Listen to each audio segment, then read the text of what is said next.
There is a house that I spent a good portion of my childhood in, and the house that I, to this day, although no longer living in it, will always call my true home. I have many fond childhood memories in that house, and it's where our family lived the longest. What I'm about to describe are all real events experienced in this house by me and the rest of my family. These are true accounts, and are not exaggerated in any way. We've always known that house was haunted, not to the point of being insane and deadly like you see in the movies, but plenty of unnerving things have happened there. Let me start by telling you a little bit about the house. The first thing you should know is that it's very old, from the 1800s. It used to be a hotel. When my family bought it, I, being the youngest, was only a little kid. We remodeled that house, and even extended it a little. It took a very long time, but eventually, that old rickety house from the 1800s got a brand new, modern makeover. However, the things lingering in that house which we couldn't see, stayed. At first it started out with smaller things. My older brother would occasionally be falling asleep in his room upstairs, which was always cold, and someone would blow in his ear. He would open his eyes and look, but of course, nobody would be there.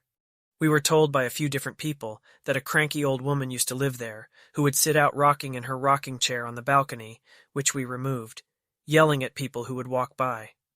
There was one night during which one of my older sisters was sleeping on the couch in the living room, and she started hearing a creaking sound.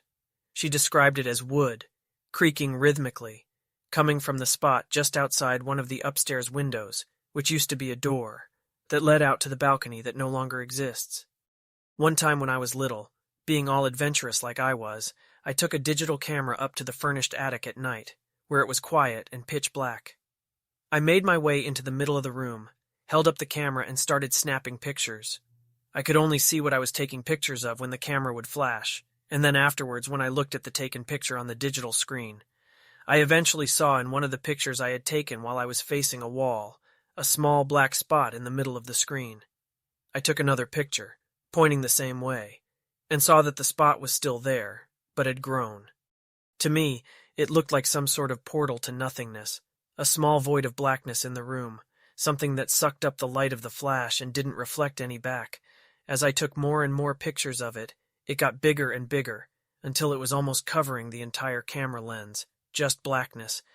It then occurred to me that rather than growing, this black mass actually seemed to be getting closer and closer to the camera lens.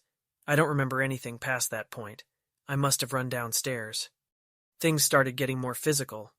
I was once in the shower when the water suddenly got cold, and I looked back to find that the knob had been turned significantly behind my back. At night, when alone, we each began to hear loud footsteps above us in the biggest room on the second floor. You would only ever hear them if you were alone, or were the only one awake. Once they were so heavy, it sounded like there was an elephant or something up there, and the ceiling creaked so loud that I half expected it to cave in on me. My sisters shared that room for a long time. Eventually one of them moved out. Only one remained in it.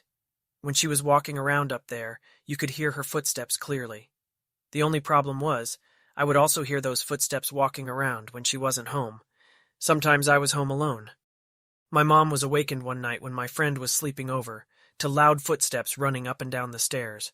According to her, it sounded like more than one person, and was practically a stampede. She jumped out of bed, angry at us being up so late causing such a racket, opened her bedroom door into the room where you can see the bottom of the stairs, but there was only dead silence and darkness. Everything was still. She thought we must have run upstairs and she had just missed us, so she went up the stairs and opened the door to the room we were sleeping in, which was my sister's old room, now vacant after they had both moved out, but we were sound asleep. She thought maybe we were faking it, and inspected us closer, and realized that no, we were clearly out cold, and had been that way for quite a while. She mentioned all of this to us the next day, maybe still wanting to think that it was us, but we, of course, had no idea what she was talking about. One night I was just about to fall asleep, when I heard a man's voice, right in my face, whisper the word bang. It pulled me out of my sleep, making my eyes shoot open and look around the dark room, to find nothing. After a minute, still being tired, I brushed it off and closed my eyes again. I started to drift back to sleep, when the voice once again quietly whispered, bang, in my face. I opened my eyes again, to once again find nothing. This happened a total of 3 times before I was finally able to fall asleep. So many things happened in that house, but after so many years of constant activity, you get used to it, and things that used to frighten you begin to simply annoy you. Sometimes, if you were alone, and there was a persistent noise being made, where no other person was, like the squeezing and popping sound of plastic water bottles in the kitchen, you could simply look in that direction and say, "Stop it," and sometimes it would just stop. We were eventually able to get the things that were dwelling in that house out, and the activity, after years of persistence, stopped altogether. As I said earlier, I still consider that house my one and only true home, and I always will. I spent years growing up there as a child with my family and two of my close friends, as well as family friends. Despite the occasional paranormal activity, I have many good memories of that place. It is where my mind will always wander back to whenever I think home.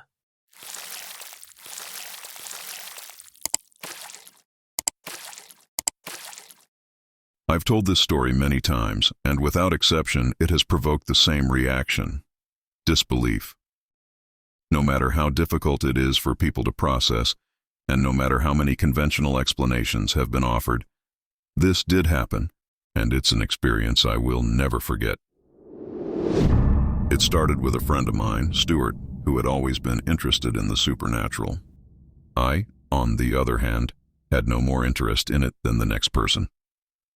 Of course, I'm curious about whether there is life after death, but I prefer to leave these things to themselves, as I find the entire subject morbid. I'm sure I'll learn the truth in the end, but until that day I'd rather not ask the question for fear of the answer. Stuart was captivated by the paranormal. He lived and breathed it.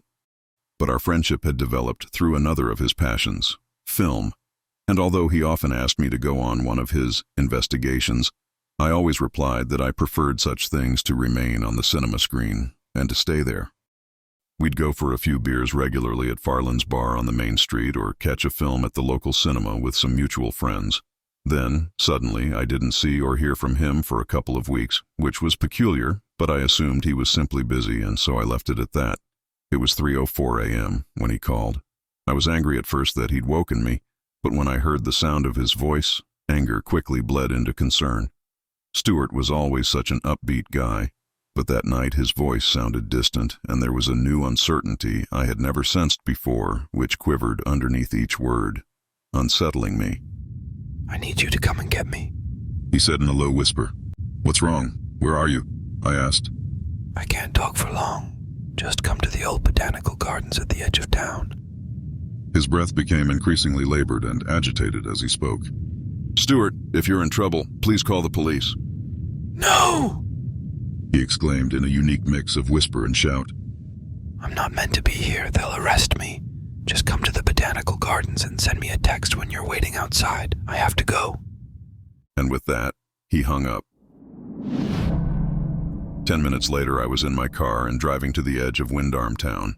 It was an autumn night, and as I passed landmarks which were usually familiar to me during the day, each twisted tree branch and leaf-covered garden took on a more threatening nature than I was used to, the night revealing an unapparent side to the town I loved.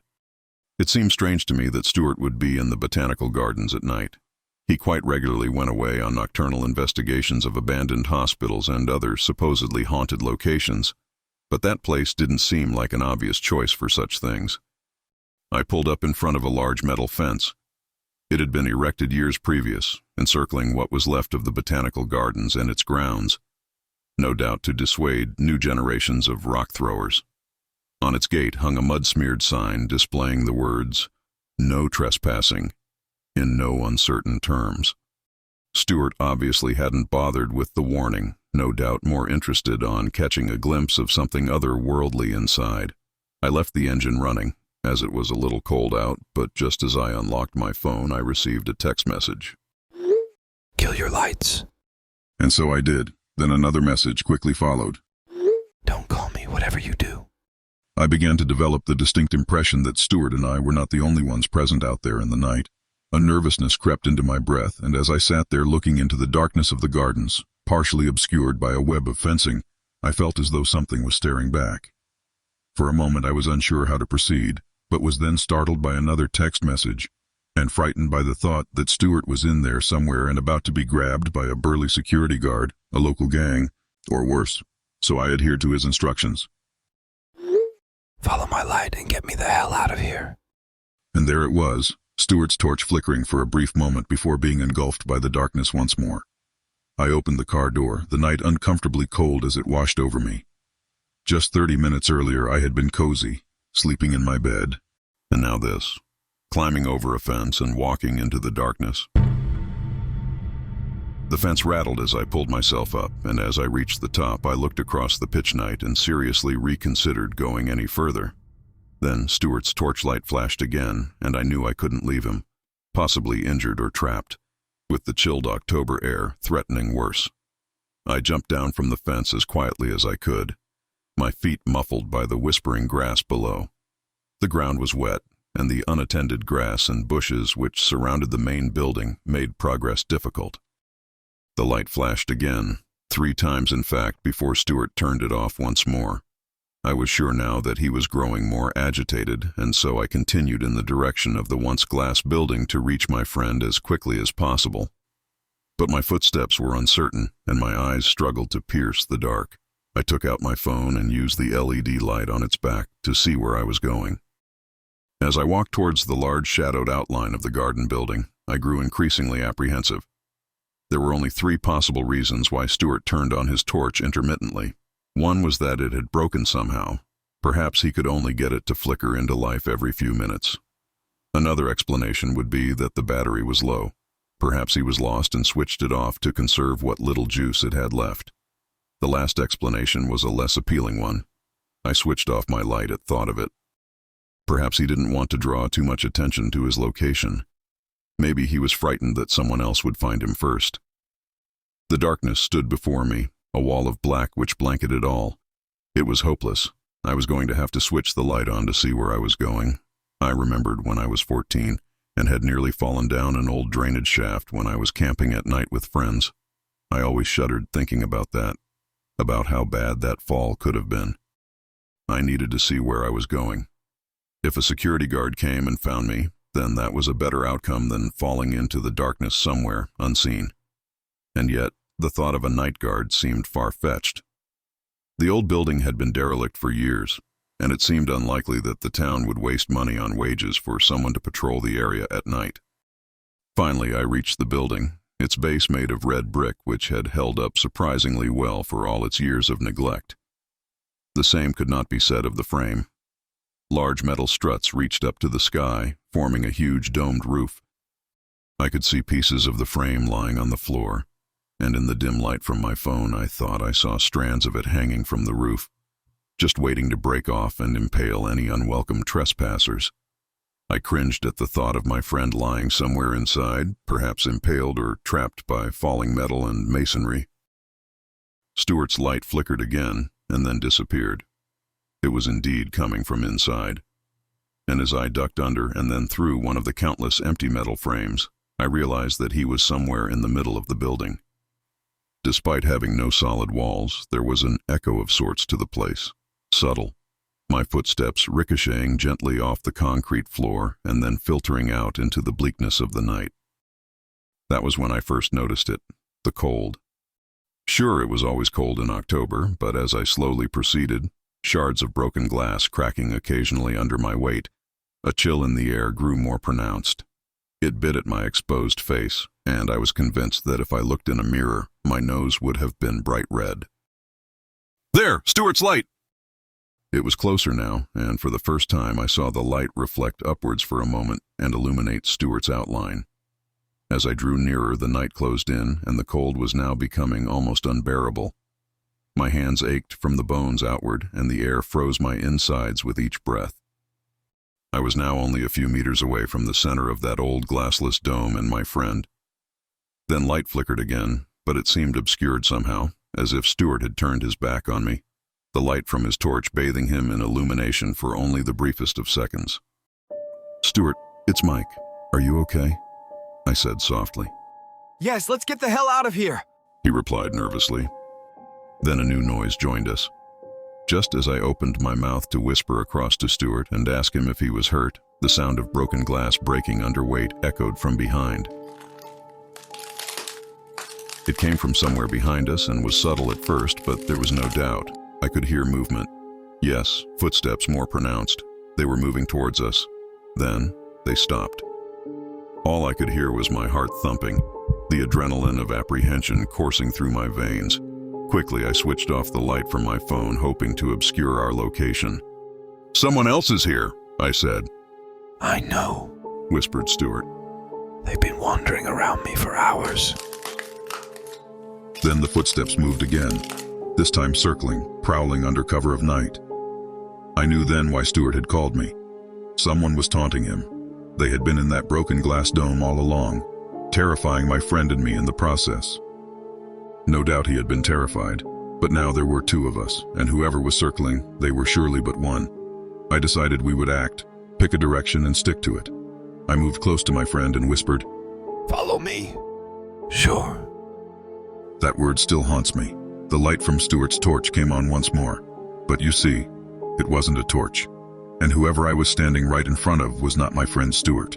A strange light emanated from inside the throat of what I can only describe as the figure of a woman. The light bled out through translucent skin which seemed to take on the appearance of night, and the light forced its way up and out of her gaping mouth. At that moment, Stuart appeared from the darkness, grabbed my arm, and before I knew it, we were running.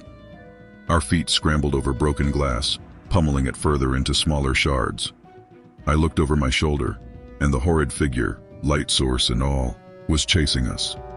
The light from her throat and mouth seemed to pulse with intermittent fury, and as we reached the metal frame of the building, she screamed words of hate and anguish, a rasping anger filled with nothing but contempt for the living. Before I knew it, we had escaped the gardens, that screeching creature seemingly constrained to the boundaries of that derelict building. We reached the fence, then the car, and then home, where I fixed both Stuart and myself a large whiskey as we tried to calm our nerves. As it turned out, Stuart had been on one of his investigations, as I'd thought. He'd heard stories of strange lights coming from the old Botanical Gardens building at night and thought he would check it out. He got more than he bargained for, that's for sure. At first, the old building seemed empty, but as the night drew in, he felt as though he was being watched. Suddenly, the batteries from his torch drained. The spare batteries he always carried with him were equally unresponsive, and so he was left in darkness, alone. It was then that he heard the footsteps, and a woman's voice who simply kept saying, I know you're here! I know you're watching me! To Stuart, it sounded like she was pacing up and down, occasionally standing over him as he hid on the floor. God knows what would have happened if she'd found him. I'm sure you have realized by now that Stuart claims he never called me on his phone or sent any text messages. Indeed, he dropped it in the darkness and still hasn't found it to this day. We talk about that night occasionally, and Stuart hasn't been on an investigation since. He lost the stomach for it, and who can blame him? My unease with the memory of that night, however, doesn't revolve around the fear of meeting some spectral creature in the night. I intend to stay as far away from any haunted place as I can. It's more a fear which grabs me occasionally when I really think about what that night meant. If that horrid apparition is in any way what happens to us all when we die, that we are filled with such hatred for the living, I'd prefer to believe that there is no life after death. For what we encountered that night was a twisted reflection of all that is good in each of us. And if no good can remain, I would rather not exist at all.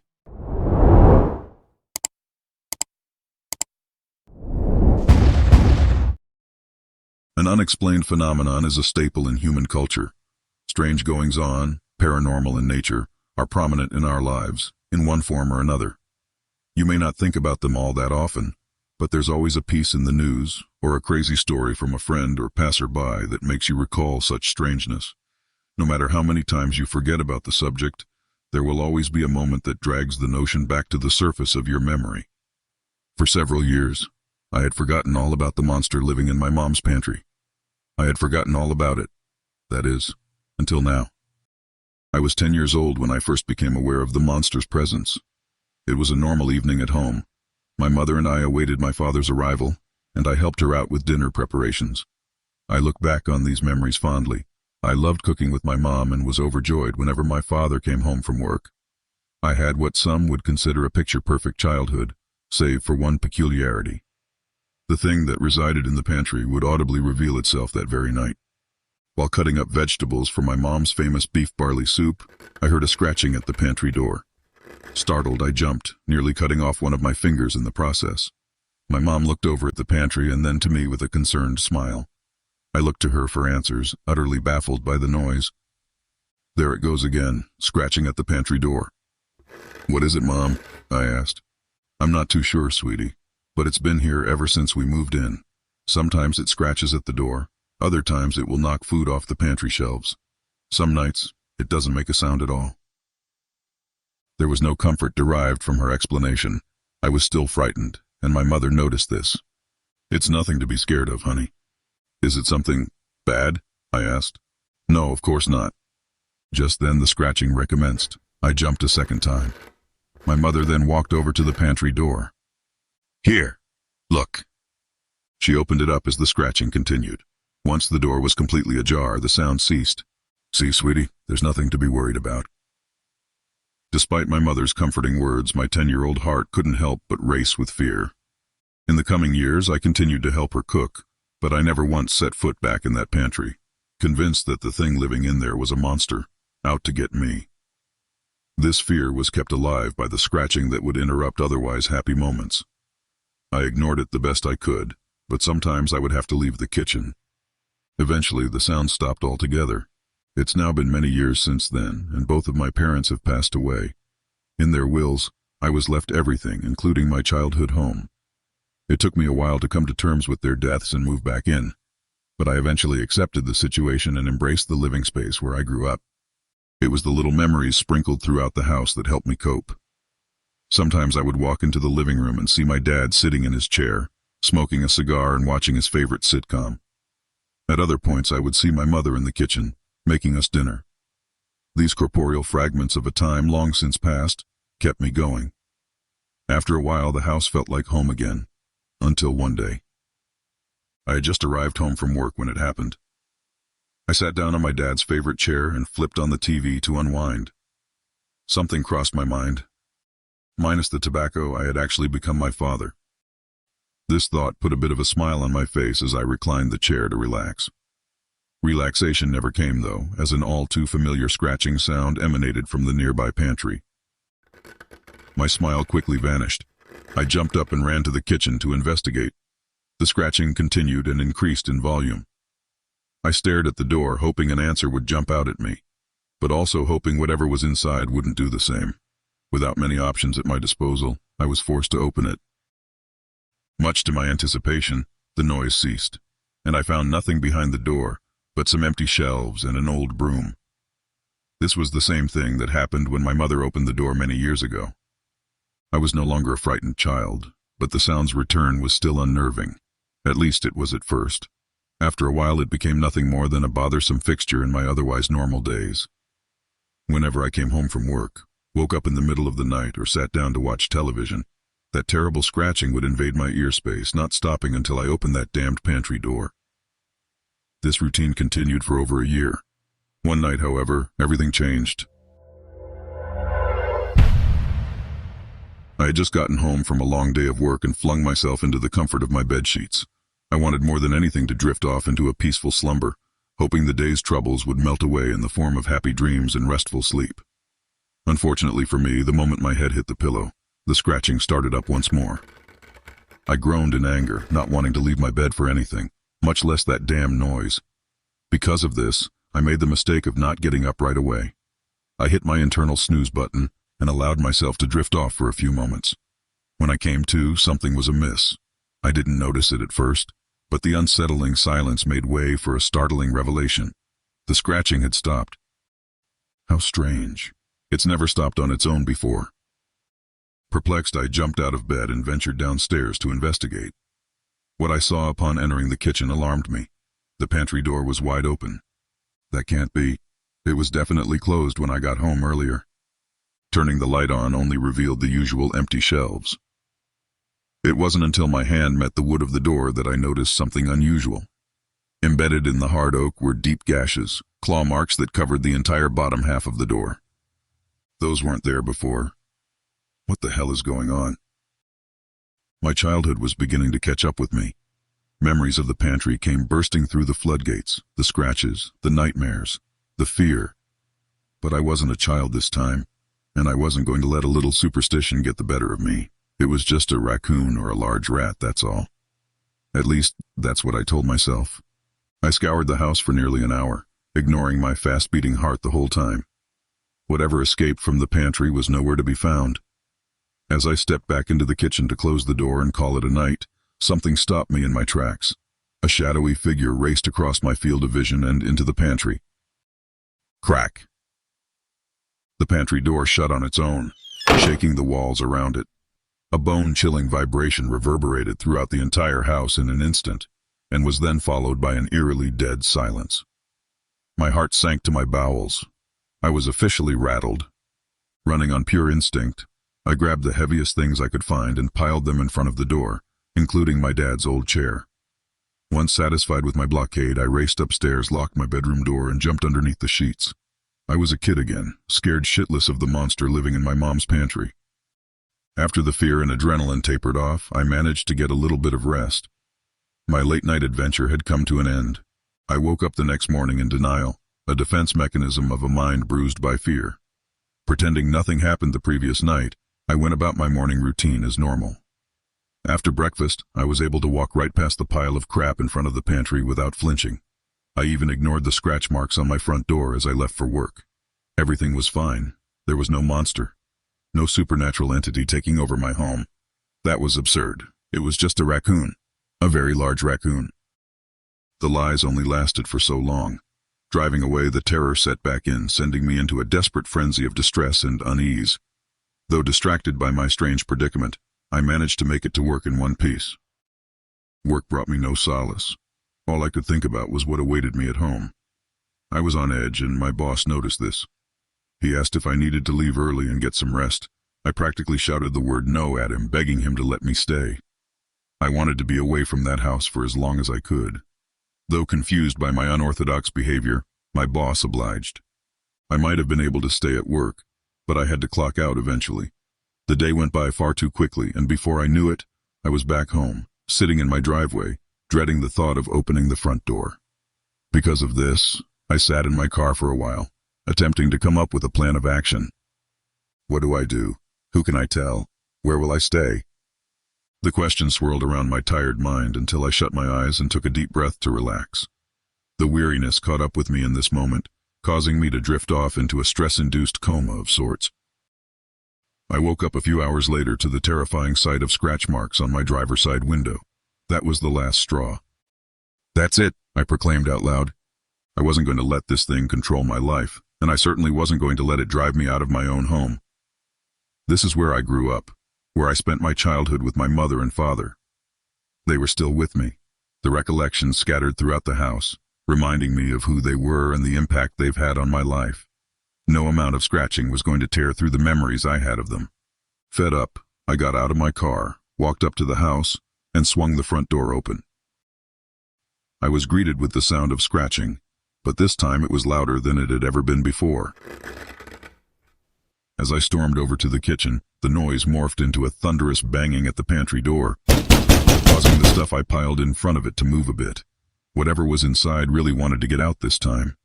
Adrenaline coursed through my veins. My fight-or-flight response was begging me to run, but it was too late. I had already made up my mind. I was going to face this thing head-on and get to the bottom of the mystery. This was my home, after all. It belonged to me and my family, not whatever this thing was.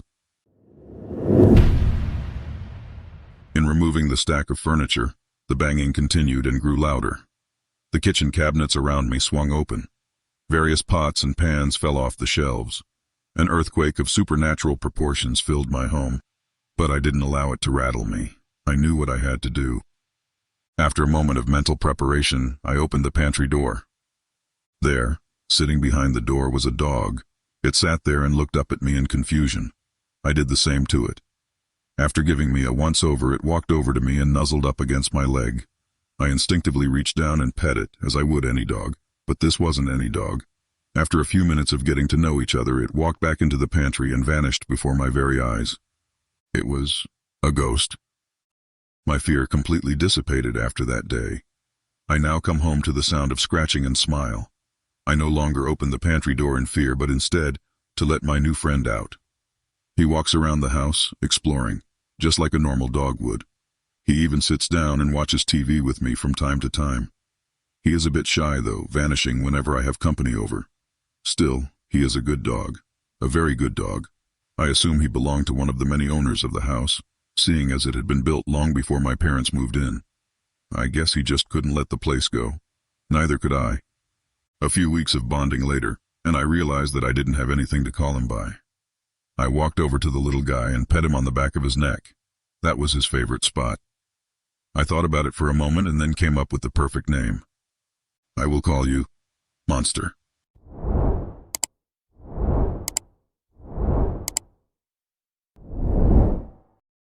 For the past couple of weeks now, I've been noticing a few odd things in my apartment. It started off with food mysteriously disappearing from my refrigerator and pantry while I'd be away at work.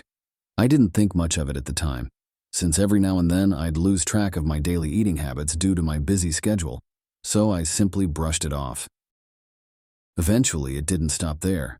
Almost every night I could have sworn I could hear shuffling sounds coming from within the walls, and sometimes when I got home late from work, I'd find both my computer and TV turned on, even when I distinctly remembered turning them off before I left. Strangely, the TV would always be tuned to the local news, and my computer's search history would show several results for nearby takeout restaurants. Needless to say, it was freaking me out. The building I lived in had tight security, with officers frequently patrolling the area, and it was located in the part of the city where crime was pretty scarce. Considering that I've given a couple of my friends copies of my apartment key to make sure that I wouldn't misplace them, I thought perhaps that one of them was trying to mess with me. I was eager to get to the bottom of this, so I asked if either of them was the culprit. However, they both blatantly denied it. This, of course, put me on edge, so I asked my landlord to check the security footage on my floor for any suspicious activity. He immediately began searching through 2 weeks of recorded footage, looking for any unfamiliar faces entering my apartment. He finished his investigation the following week and said that he's found nothing out of the ordinary. "There's nothing to worry about," he assured me. "It's probably all in your head, man." At the time, I was considering the possibility that maybe he was right. Being a domestic abuse lawyer, I've had to deal with a lot of stressful cases and work overwhelmingly long hours. Perhaps the numerous caffeine-fueled nights and constant headaches were starting to get to me. On one particular snowy day, I was coming down with a nasty cold and had to call in sick for the next few days. Despite having to reluctantly waste some of my days off on such a gloomy occasion, I was still glad to be temporarily free from my hectic obligations. It was around 7:30 and I was getting really tired. I had finally made it near my apartment on the 6th floor. I just got back from picking up some remedies at Walmart and was anticipating a nice long night of peace and relaxation. Just as I stood in front, the door, I immediately heard a faint shuffling in the distances. My eyes scanned the hallway for any signs of life. Nothing. Suddenly, I could hear footsteps quickly creaking on a wooden surface. After listening in closely, I made a chilling realization of where these footsteps were coming from. Inside my apartment. This couldn't have been one of my friends, as I had recently changed the lock on my door due to all the strange things that have been happening. A sudden chill went up my spine because I knew right then and there that an intruder had somehow broken in. At that moment, I felt really uneasy. I wanted to run downstairs and call for help, but I knew if I left the hallway at this point, the intruder would definitely make a break for it. Being the naive young man that I was determined to go inside, grab my gun, and try to apprehend whoever was inside. Taking in a deep breath, I slowly unlocked the door and creaked it halfway open. I was instantly hit with a powerful, ghastly odor that made me want to puke. It smelled like something had been decaying in there for quite some time. Ignoring it, I cautiously proceeded to the kitchen to grab the gun I kept hidden in the top drawer. I grabbed it and opened the lights. To my surprise, The first thing I noticed were several pizza boxes and takeout bags scattered across the ceramic tiles. This struck me as rather odd, because I knew I didn't order any takeout that day. I also noticed that there were food-covered footprints leading directly into the living room. Someone was definitely in here, and it looked like they were in a hurry to remain hidden from me. I slowly made my way into the living room with my gun at the ready. The footprints lead right next to the boarded-up wall that was stationed on the other side of the room. There were a couple half of broken planks in the middle of it that I haven't gotten around to fixing yet. Very carefully, I walked towards the wall for a closer inspection. My heart was beating with every inch I took. I stopped walking around a few feet away from it and began closely examining it. I couldn't make out anything inside, so I moved my head in even closer to search for any signs of life. Again, nothing was completely visible, as it was pitch dark inside, so this time I pulled out my phone, put it in the wall, and turned the screen on. Suddenly, out of nowhere, I saw two amber-red eyes staring directly at me. My heart dropped like a rock. I quickly stumbled backwards, trying to keep my balance. A sudden rush of adrenaline swiftly filled my entire body. I quickly spoke in the most intimidating voice I could muster up. "If you don't get the fuck out from there right now, I swear I'll blow your fucking brains out," I exclaimed. Silence subsequently followed. I was half expecting some demented lunatic to rush out from there and attack me out of nowhere, so I prepared myself for an epic battle. "Didn't you fucking hear me? I'm not messing around." Before I could finish my sentence, I was interrupted by a faint sobbing coming from within wall. The intruder took in a deep breath and spoke in a soft tone. "Please don't hurt me. I'm really sorry about what I've done." The intruder replied. The voice sounded like it belonged to a frightened little girl around the age of 13. This really wasn't the dramatic response I was expecting. I lowered my gun as the tension in the room quickly shifted to that of confusion. "Jesus, kid, you nearly scared me half to death," I said. "Who are you? And what exactly are you doing in there?" No response. It seemed like my initial reaction shook her up a bit. "It's okay, you can tell me. I promise I won't hurt you." I slowly backed away from the wall to assure her that I wasn't a threat. "See?" After a brief moment of silence, she replied once more. "My name's Maple." She said in a jittery voice.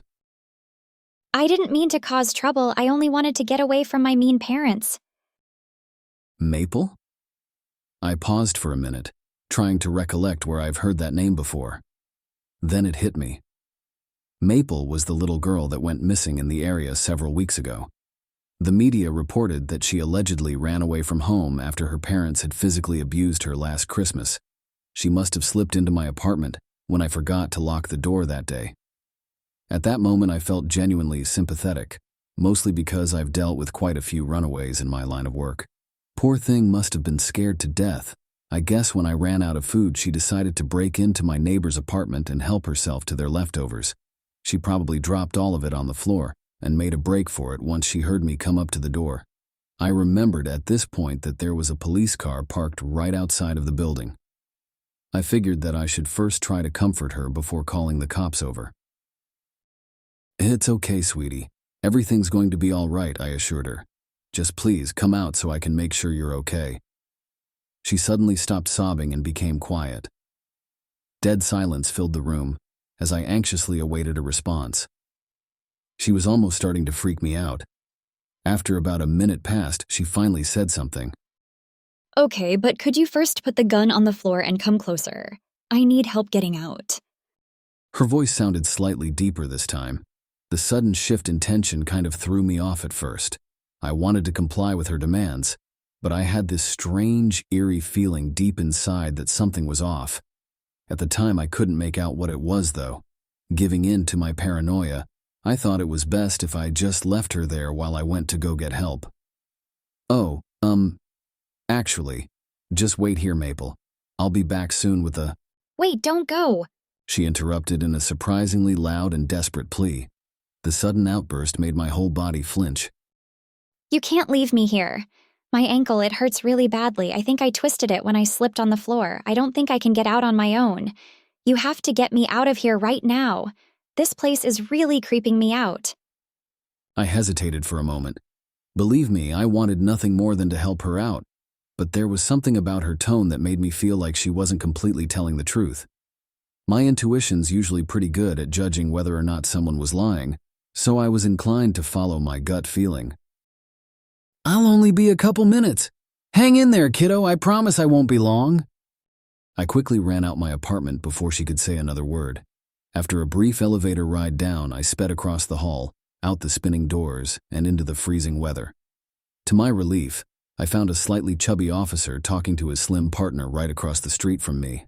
I ran towards them, eager to tell them everything that went down.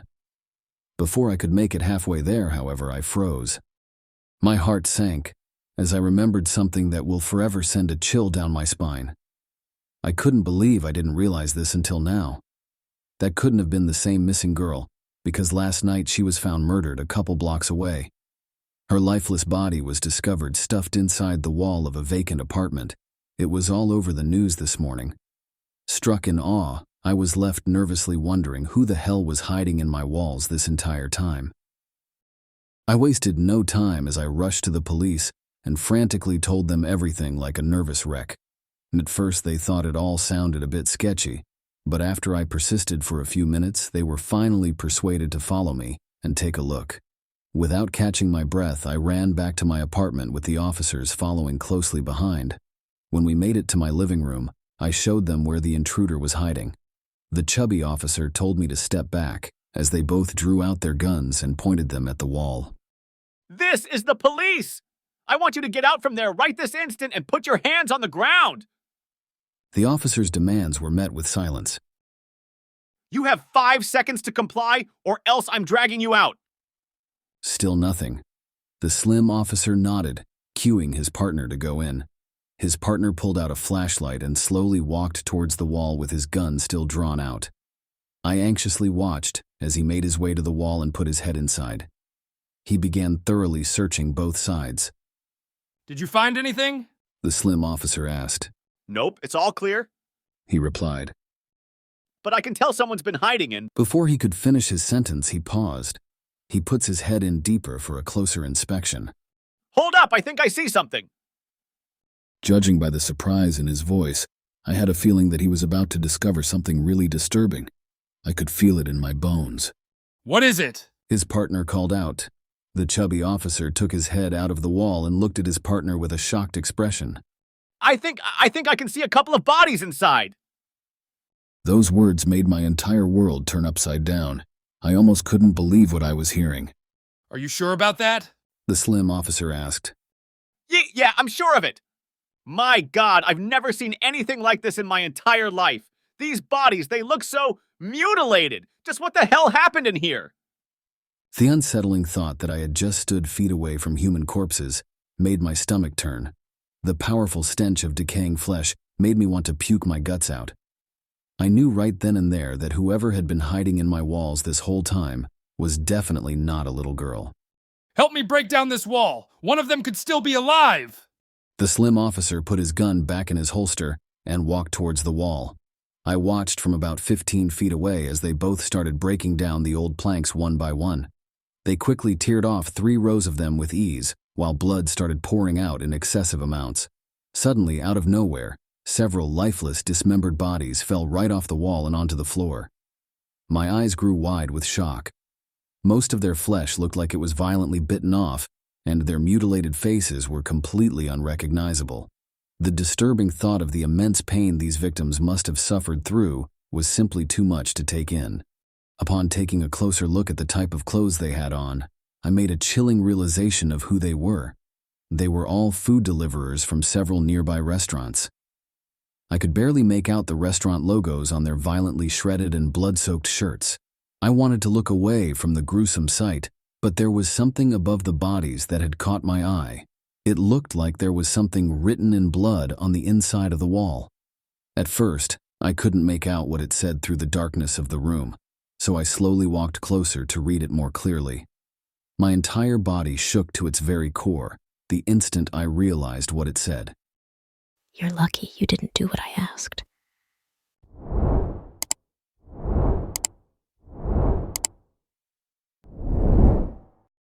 Living in Lower Alabama, we rarely receive snow. I spent most of my life wishing for a white Christmas that never came. I've only seen snow twice in my 33 years here. I always wanted to share that with my two boys. I just knew that they would love to play in it. Now, I find myself staring out my window at the mounds of that icy precipitation surrounding my home, regretting every wish I had ever made for a snow-covered Christmas. When I think about it, it really started in summer. Our summers are always hot and extremely humid, but that year it was even more unbearable. We steadily saw temperatures of well over 100 degrees, and everyone I knew begged for relief. The heat wave lasted all the way until the week before Halloween. Then suddenly, a massive hurricane spawned in the Gulf of Mexico. The weather forecaster for our local news frequently referred to it as a monster. Looking back, I would believe it was more of a demon that brought hell with it, but a much different one than I had read about in the Bible. The storm passed, leaving devastation for miles around. It had affected every state within the Southeast, but Florida most of all. Help was sent from various utility companies, government aid agencies, and even regular citizens to help with the relief. And when I say various, I mean from every state in our region. It was amazing to see the effort put forth to help the people that had lost everything. I am sure a lot of us thought that was the worst it could get. I wish that had been true, but that was when the rain started. As November came, we felt the first droplets in our tiny town. It was an odd occurrence, but not odd enough to raise any eyebrows. I mean, how bad could a couple days of rain be, right? The problem came when days turned into weeks and low-lying areas became flooded. Homes in towns nearby were washed away in a matter of hours once the levees broke. My wife Susan constantly thanked God that our house was nestled on a high elevation among trees. I found myself thinking the same thing, but God had nothing to do with what happened. No God I could ever believe in any way. The week of Thanksgiving, the rain finally subsided, and I am sure that was something everyone would say they were thankful for. The problem was, what remained was the cold. That, in itself, was not strange, but the severity of it was. We saw temperatures close to freezing for the following week, and that was something we rarely saw until late January or early February. My oldest son, Jacob, began singing that silly song by Bing Crosby. My wife beamed at the thought of them seeing snow on Christmas Day.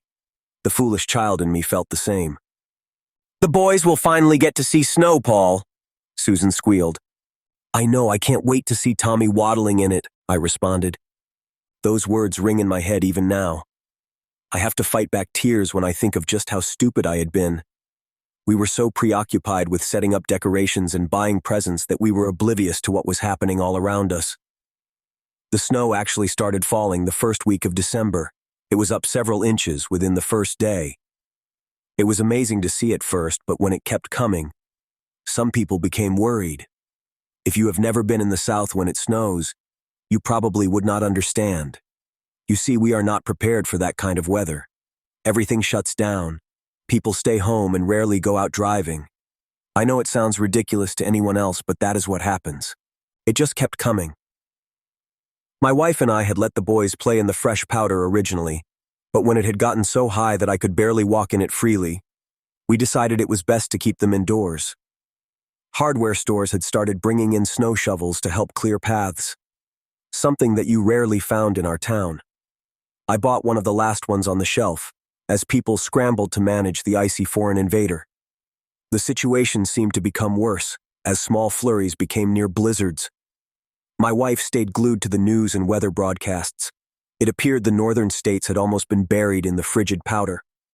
The president had actually issued a state of emergency, urging people in the northern portion to evacuate south. That was when I finally started to be concerned.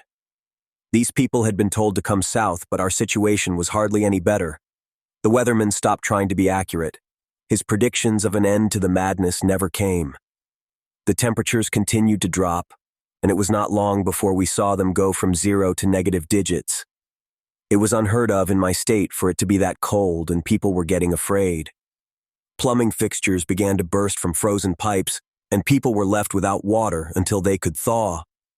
Our world had become a freezer in a few weeks, and none of us were prepared for it. My family found themselves wearing our thickest clothing even inside. It felt like no matter how high I set the thermostat, it was not enough. We should have left then. By Christmas, we had no power and utility companies had stopped trying to traverse the harsh conditions to repair downed lines. Local officials had abandoned emergency protocols to save themselves. We began hearing rumors of our neighbors attempting to head further south into Florida. Susan suggested the same, but I reminded her of the destruction still left from the hurricane. I was afraid we would be worse off without shelter, so I made the decision to hunker down in our home. I cleared a path to the fireplace that had only been used for decoration and set to the task of getting a fire going. If it was not such a dire situation, my wife would have found amusement in me attempting something like that. I had never even seen someone use a fireplace, let alone light one. After several attempts, we were able to burn what little wood that was readily available near our home. My family and I huddled around it as if it were going to save us from the fate that waited outside. The whiteness had engulfed our home. The mounds had risen above the windows, breaking some of them. I was forced to reinforce each one to keep the cold out. We sealed every crack or crevice that could possibly let out the heat and tried to remain together. My wife wrapped our children in blankets and pulled them close. The boys did not understand, and we were afraid to tell them how serious the situation was. The fear that rested on my wife's face was enough to keep me from ruining what could be our last Christmas. We still attempted to have a big dinner, despite our ability to effectively cook. I also learned how to cook within a fireplace for the first time. It would have been an interesting experiment if it had not been essential for our survival at the time. We gave up on the idea of turkey or ham, but we had always had a decent stock of canned food. It was a habit I had picked up from my grandparents.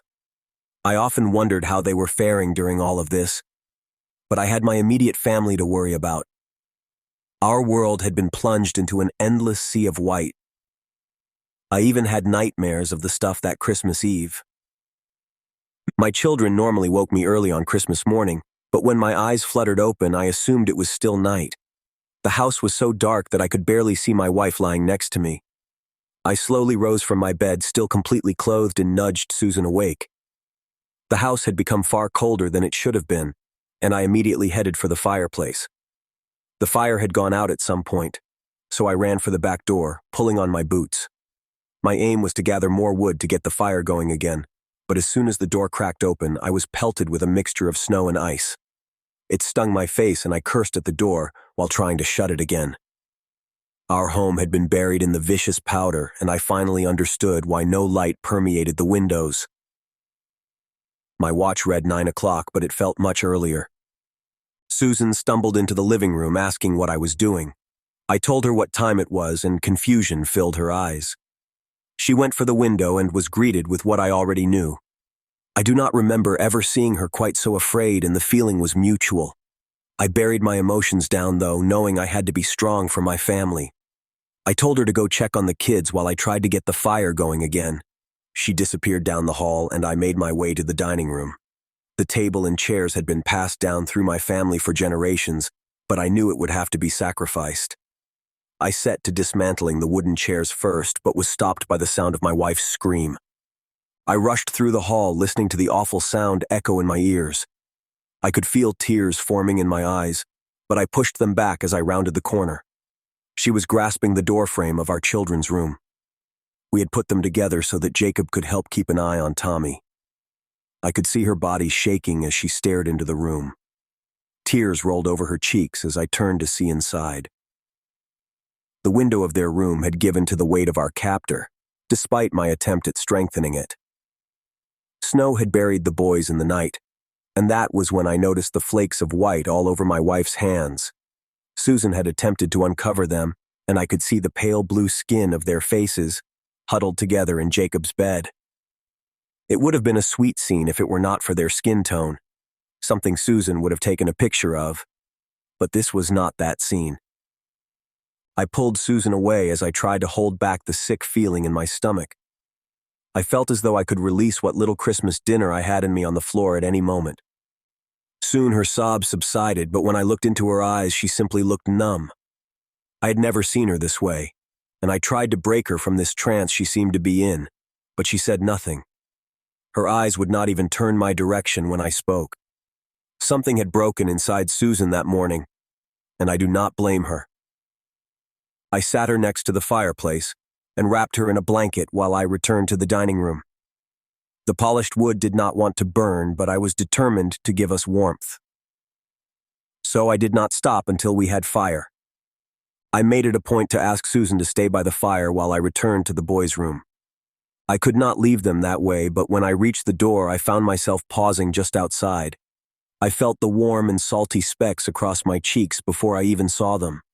I slowly stepped inside and slid gloves over my hands. I finished clearing away the snow and noticed why they had not simply come to our room. The wood I had used to seal off the window had struck my oldest first.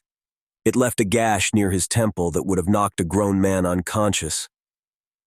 I could only imagine his 10-year-old body had not lasted long after. Tommy had obviously woken after. His tiny form clung to his big brother like a teddy bear.